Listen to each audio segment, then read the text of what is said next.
Bonjour Ivo. Bonjour. Pourriez-vous vous présenter brièvement à nos auditeurs? Oui. Alors je m'appelle Ivo, j'ai 35 ans. Alors moi je viens de France. Je suis ici depuis plus de 6 ans. J'ai une femme qui est coréenne et une enfant aussi. Est-ce que vous pouvez vous présenter et parler de votre parcours et de votre carrière jusqu'à présent en Corée du Sud? Alors mon parcours scolaire, donc je suis détenteur d'une formation dans l'assistance import-export. Quand je suis revenu en Corée, parce que j'étais reparti pendant un moment en France pour terminer cette formation et je suis revenu en Corée, donc j'ai donné des cours en ligne de français et ensuite, par hasard, il y a un ami qui m'a parlé du casting pour Suriname, Narcosense. Du coup, j'ai postulé et puis j'ai été pris, mais en tant que figurant. Et j'ai fait plusieurs scènes.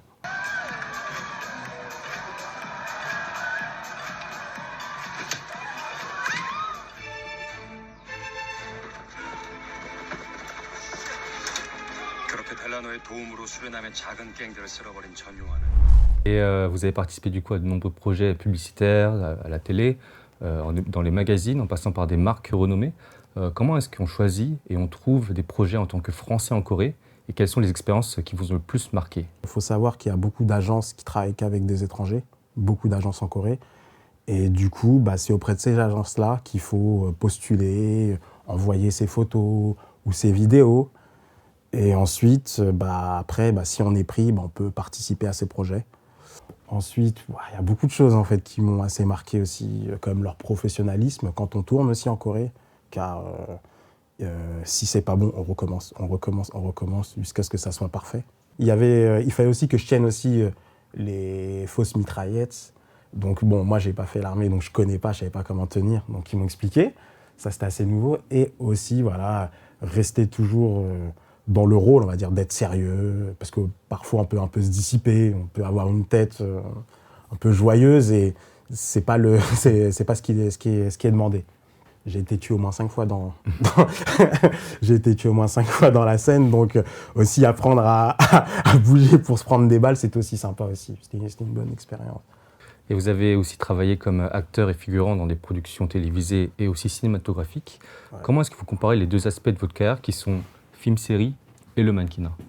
On va dire que le temps de travail, c'est différent. Parce qu'un film, une série, c'est beaucoup plus long. Il y a beaucoup de scènes. Et quand on est figurant, on n'est pas non plus... on n'est pas le personnage principal. Donc il y a des temps d'attente qui sont très longs. Tandis que quand on fait au moins une pub pour une marque et qu'on est, on va dire, l'acteur principal, déjà, on est plus focalisé sur nous. Donc c'est beaucoup plus simple et c'est assez rapide. C'est surtout rapide. Étant français d'origine africaine, quel type de marque ou de projet, de concept, notamment dans le mannequinat, entre le plus en contact avec vous de manière récurrente? Comme je fais des choses diversifiées, ça fait qu'il y a un peu tout qui rentre. Parce que j'évite de faire la même chose à chaque fois pour ne pas être catégorisé en fait. Donc il y a beaucoup de choses que je fais qui sont assez diversifiées. Donc je ne suis pas vraiment classé dans un critère. Et aussi, vous avez aussi participé à des émissions télévisées et YouTube, montrant un côté plus naturel et fun et amusant. Est-ce que vous avez là aussi des moments assez marquants que vous pouvez nous raconter? Ouais, alors c'était pour Pichik Tak, c'était marrant. Parce que c'était vraiment de l'improvisation du début à la fin. Donc les gens, quand ils voient la vidéo, il y a quelqu'un qui a vu la vidéo, il m'a demandé si j'étais un pote avec la personne Pichik. J'aurais fait non, pas du tout. Non. C'était vraiment de l'improvisation du début à la fin. Donc du coup, il fallait s'amuser comme un groupe d'amis. C'était une scène dans un motel. Il fallait parler du quai motel, culture. Donc c'était un truc fun.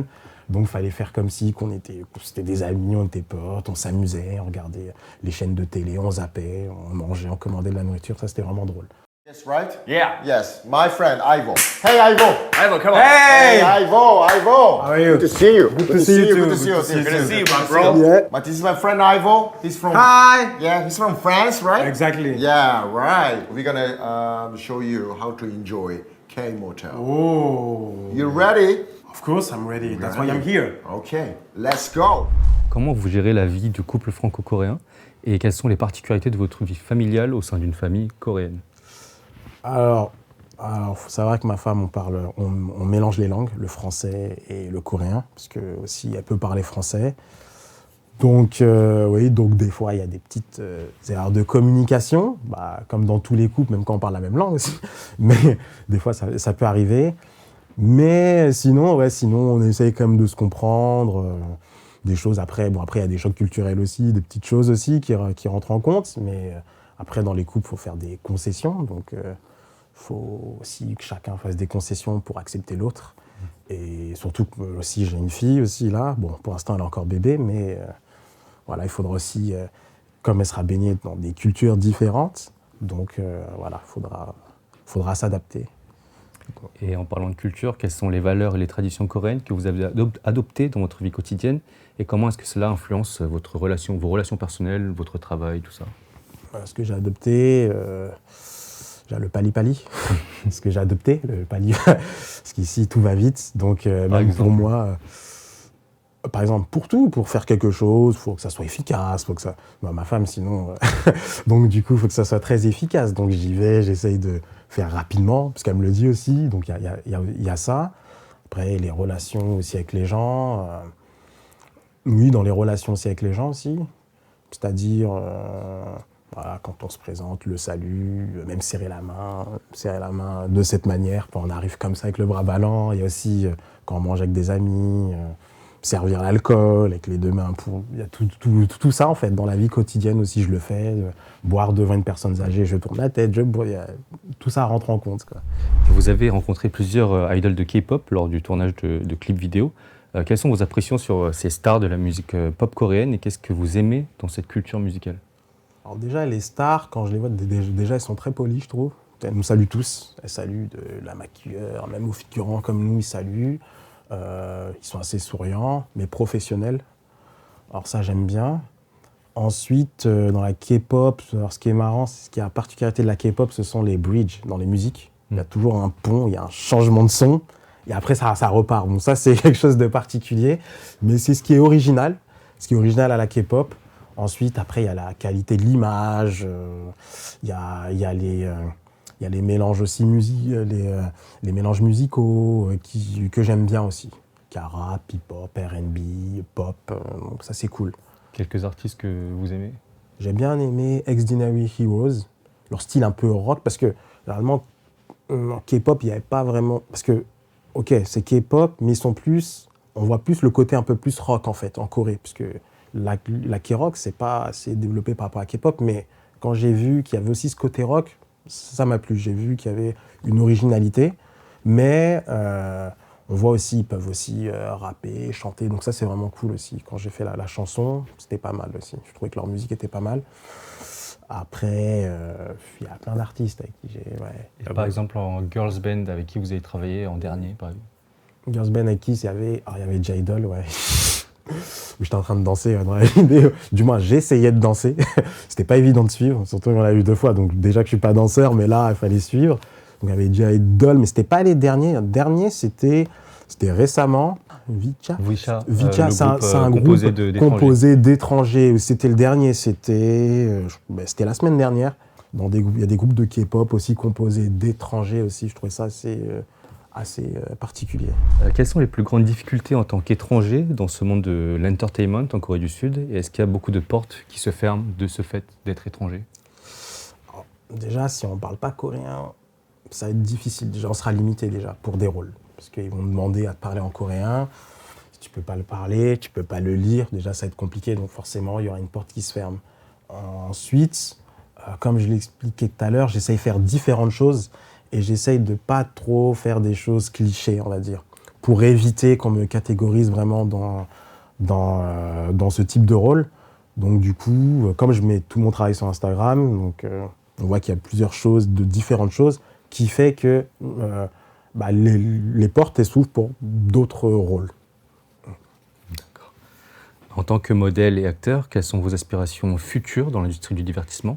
Et quels sont les projets que vous apportez pour l'avenir, que vous pouvez nous partager? Pour l'instant, on toujours continue à travailler dans ce domaine, encore plus que l'année précédente. J'aimerais beaucoup plus. Mais j'aimerais aussi plus développer le acting, parce que c'est quelque chose que j'aime bien aussi. Donc essayer d'avoir plus de rôles, plus de petits rôles, des films indépendants, mais plus de rôles. J'ai fait un court-métrage il n'y a pas longtemps, Donc là, j'étais content parce que j'avais le rôle principal. Bon, ça parlait d'une famille coréenne, africaine coréenne, bon, moi, noir coréen, qui s'installait en Corée, qui faisait face à des difficultés. Donc je trouvais, bon, moi j'ai pris le rôle parce que, comme j'ai une fille, je me dis que peut-être plus tard, j'aurais peut-être faire face à ce genre de situation. Mais ce que j'aimais bien, voilà, c'est que j'avais le rôle principal et en plus, c'était pratiquement joué en français. Donc là, c'était assez tranquille. C'était vraiment assez tranquille. C'était une bonne expérience et vu que le court-métrage, bon, en tout cas, ils ont l'ambition de présenter au Festival de Cannes. Donc maintenant, on verra comment ça sera. Et pour finir, quels sont vos vœux pour la nouvelle année? Alors pour la nouvelle année, donc pour tout le monde, hein, la bonne santé déjà, que ça soit mentale ou physique, c'est très important, c'est vraiment très important, sinon on ne peut pas mener à bien nos projets. Toujours que les gens continuent à faire ce qu'ils ont envie de faire, qu'ils restent positifs, toujours positifs, penser positif, car les gens aident les gens positifs, mais n'aident pas les gens qui sont négatifs. Et voilà, c'est tout, et voilà, surtout la santé, plein de bonnes choses, plein de bonheur.